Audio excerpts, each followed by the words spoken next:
All right, another video book review. This one is for Mistress of the Empire, the third and final book in the Empire trilogy, I think is what it's called, by Raymond Feist and Janny Wurts. It's part of that Rift War saga thing, right? It's instead of being on, I guess, the usual side of the rift, we're on the Suriani side of the rift, right? Which is the only side that I've seen, right? Because it's the only bit of this world universe that I've really read. So it's the last in the trilogy, and in trilogy I've been pretty lukewarm on, right?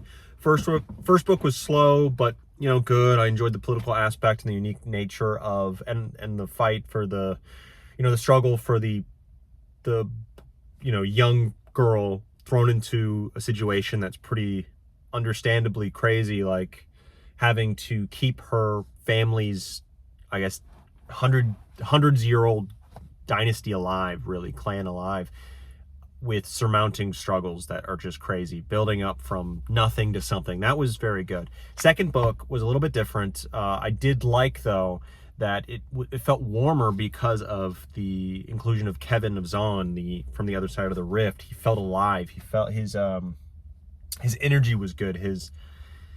His I guess just his dialogue just felt less cold, and it was more enjoyable for that. The romance part of it, I wasn't as into it. Don't think it was done crazy well, and it took away from the enjoyment of the book, but as a whole I think it was more enjoyable.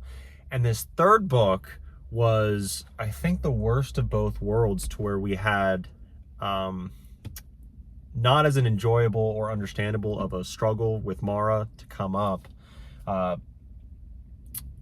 The enemy wasn't as good, and we didn't have Kevin of Zahn. We just didn't. So it was cold, and it was not as enjoyable. The pacing, though, was the worst part. The pacing was so slow. It took me forever to read this book, and that just killed me. I was bored to tears with this book.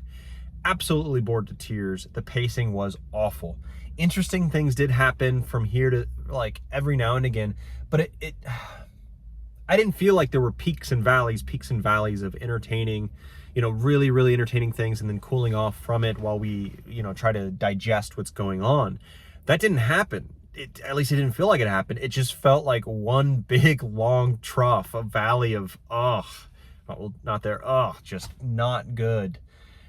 And with, like, but the valley wasn't just flat the whole time. It was a valley with little peaks here and there, right? Of, like, you know, a political scheme that came to fruition here, or machinations here, or a death, or a struggle, right? And just kept little dips, until the end, when it rose up and book ended, right?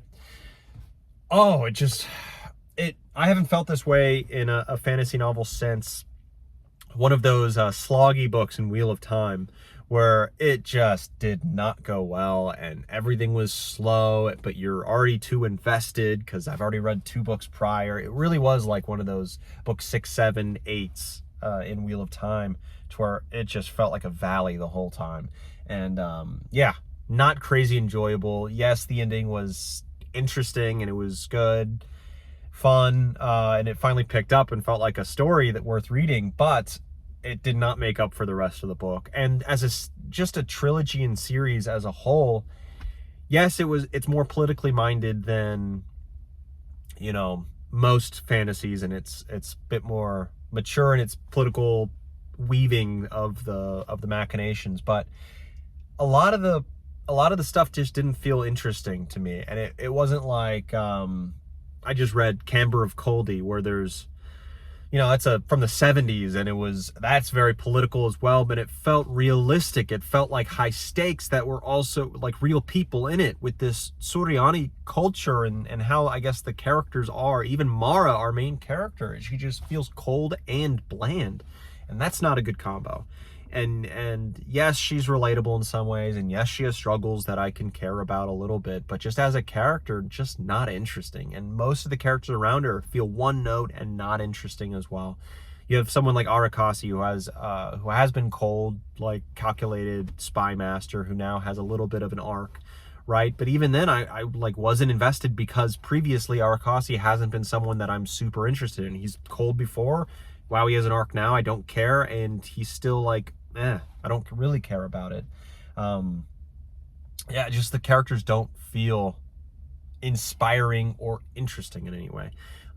Kevin was one of them, so it's possible, and it's shown. Everything else is shown in stark contrast because Kevin has been in this story. It's a drop of just a glass of cold water, I guess, in just a sea of blandness, as I would see it. It's just not just not interesting. So as a whole, it's just a trilogy I'm going to forget about 100%. Isn't it? I don't think it's worth the read. All three of those books, it's not worth the read. The first book is, I think I enjoyed the second book more than the first, but it doesn't stand on its own. So I would say the first book, if you read it and you're lukewarm about the first book, but you're like me, it's enjoyable. I liked kind of the story a little bit, but it didn't really too work for me. Yeah, more things happen obviously in the trilogy, but it's not worth it. It's not worth to continue. I know a lot of others will disagree with me because it's a really enjoyed series by a lot. I know Matt's book reviews, he loves this book that I just read. I think he really enjoys the series. More power to him. I'm glad he enjoyed it. I'm just not one of those people. I would give this, it's better than, you know, nothing. It's good. You can obviously tell a professional has written this book, or a couple professionals, but it just didn't work for me at all. I would give this book, seeing that that's like above average, but still not working for me, I'd give it a 6 out of 10 upon looking back at it and the time it took from my life. It's on me. I chose to read it and I chose to finish it, and, you know, want to finish it, and I'm already too deep, so why not finish the trilogy, right? That's me. That's on me. But it did take weeks out of my life that I was just stuck on this book and not enjoying it and not enjoying myself reading it. And honestly, when I'm reading a book that's subpar, that I'm not enjoying, my life is actually worse because of it, because I don't have that enjoyment. That sector of my life, it isn't as enjoyable. So it brought my life down in enjoyment for those weeks. And it took me weeks to read this thing. Gosh, I'm reading another book now, and it's automatically more enjoyable. The pacing is automatically better, and I'm feeling better in life because of it. I can see that difference. So yeah, 6 out of 10. Would not recommend the series. Definitely would not recommend this book. I'm not high on this series. So fantasy does get better than this. On to the next book.